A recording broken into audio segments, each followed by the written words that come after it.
What's going on, YouTube?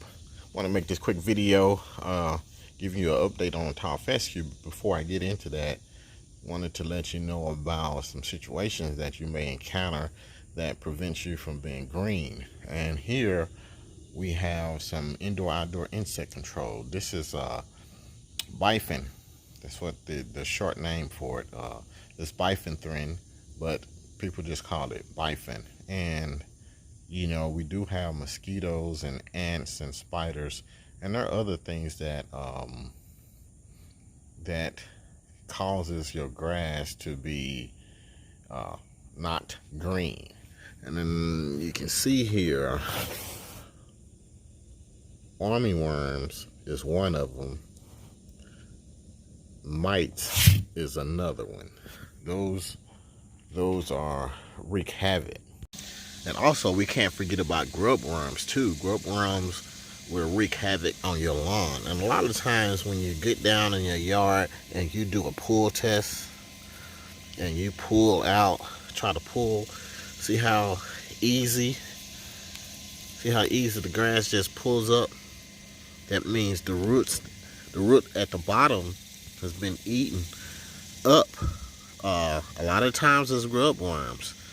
When you can actually pull the grass up, you know, it's supposed to be tight like that.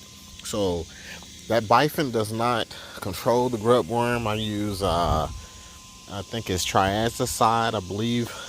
It's just a granule. I use that for grubs. And you just have to keep your lawn, unfortunately, you're gonna have to put these chemicals out there. There are some natural things that you can do, but you know, the stuff allocated, the insecticides that's for it, it does a great job on your lawn, as you can see here. That's the battle that I had back here in the back, and it is equally important to put down your insecticides as it is your fungicide or even fertilizer. That right there should be a regular part of your lawn maintenance schedule. So that is one of the reasons why, you know, I have all the brown spots, you know, the armyworms and the mites. So I regularly come out here and put down my insecticides here. And one of the things that I've noticed is that I don't have as many insects flying around, including mosquitoes. So, you know, that's a byproduct of it. And in addition to putting it over here in the lawn, I actually sprayed the entire house about 3 to 4 feet high. I sprayed the entire house, around the entire house, and the bushes, all my bushes, also sprayed that. So that would take care of, you know, any insects getting in the home, and then just insects resting on the surface there.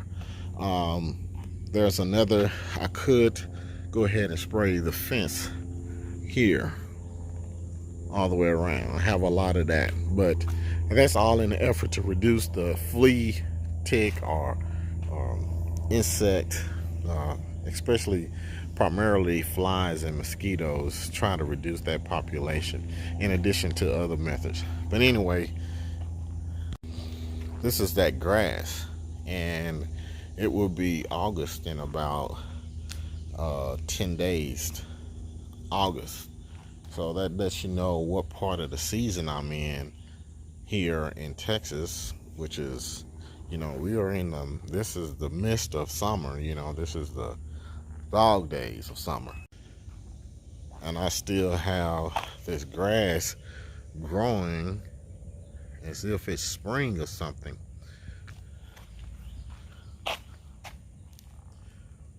It has stand out a lot, but it's still here. But I wanted to make a point for you guys. This here is not a great point here, but this is the example that I have. See that fescue growing out of the concrete there?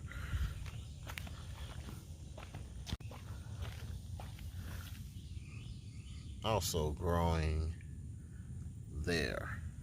Now I did put some glyphosate out there to keep that from coming up, but as you can see, it's still coming up. Now this is where the seeds have actually washed off and eventually got off in there and comes out of the cracks. Have some there and there. Look at it right there. Yeah, that's what you would have to run into when you have this seeds out here. So it looks kind of shabby right now. Like I said, it's not the best time of the year for it. But why am I showing you that? Why am I showing you grass that's growing out of the curb, surrounded by all this concrete? Well, the reason why I'm showing you that is, I don't water that.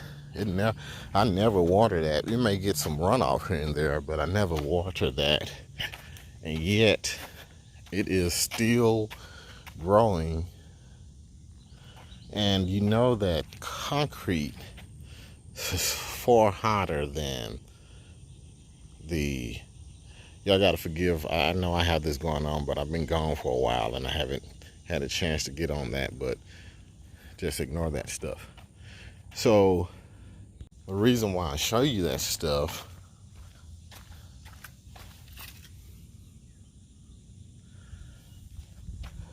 that's actually some that there is actually some the bluegrass.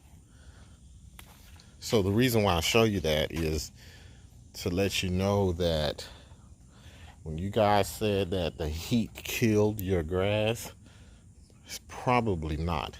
The heat, as I stated before, I'm in Texas and it gets hot, and we know that the concrete is super hot.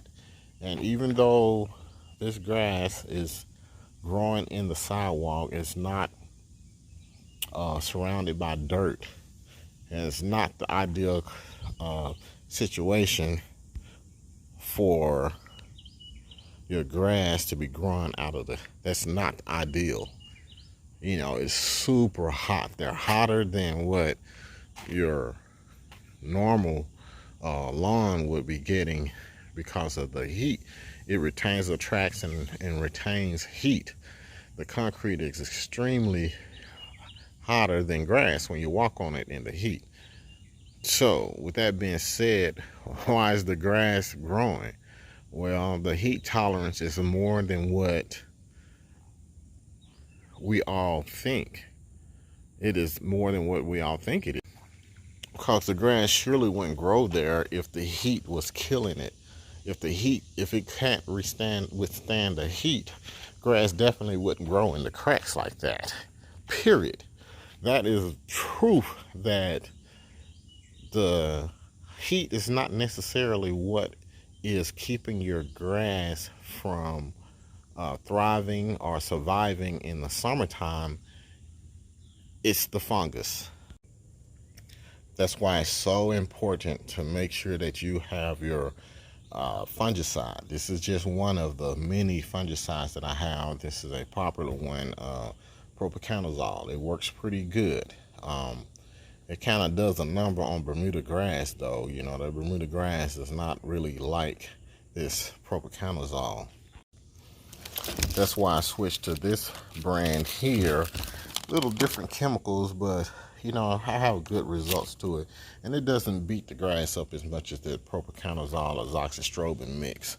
So this video actually is to really just let you guys know that the number one product that you're going to need if you want to grow this type of grass in the heat areas, this is your number one product: fungicides. That is paramount, because as you can see, the grass will grow in extreme heat conditions if it grows inside the crevices of the concrete. That is, I mean, that is just plain, simple, and verifiable proof that you just saw here. And I let that stuff grow so I can make this video so you can see that the grass can really withstand a lot of heat. And everyone who planted it probably had a bout with fungicides. They probably thought that it got brown and withered away and died, but it wasn't death by heat. It was probably death by fungicides. Also, for you guys who, and I haven't been watering this often. I haven't been showering this with water as much as people think. And I know we've had an abnormal summer here to where we have been getting rain, but I haven't been watering this to death, as other people might think, allude to, that, you know, I'm just drowning it in water. Now, that is not the case. One of the reasons why I don't have to drown it in water, or if I do drown it in water, it'll be one day a week, because the root system of tall fescue can go down as far as you have topsoil. It'll go down 4 feet if you have that much topsoil. So it can reach down very deep to find water. So it's very resilient when it comes to drought. But it just doesn't look as great as it does during the summer months. As this right here is, I'm okay with this right now, but when it cools off, you know, it really shines. And I will accept my grass looking like this for a couple months, or even 3, versus, you know, how Bermuda goes dormant for almost, you know, 8 to 9 months. So that's my update. The update basically was trying to give you guys a idea of you know, if you can grow this stuff or not in your area. I'm living proof of it. And let me dispel the rumor or the misconception that you have to drown it with water for it to survive, and that is not what I've been doing. I have not. And I never really just drowned the grass. And there's another thing: if you don't, it does need water, just like all grasses do. This grass, the St. Augustine grass, takes more water than the tall fescue. The situation is that if you don't water it and you don't have fungus and it goes brown, guess what? The grass goes dormant, meaning that, you know, it's not dead, it's not green. Because of lack of water, you know, the grass goes dormant. And then as soon as the water comes back, or you start irrigating, then the grass will come alive again. So that's another positive situation, that when you have this grass, you know, you can just let it go dormant. If you're okay with your cool season grass, if you're okay with your warm season grass going dormant for 8-9 months, I don't know why you have an issue with this grass going dormant for a month or so, or 2 months. Look at this. You would think that's weeds, but that's not. That's seed heads from the fescue, which is another indication of how old this grass is, because baby grass is not going to be producing seed heads like this.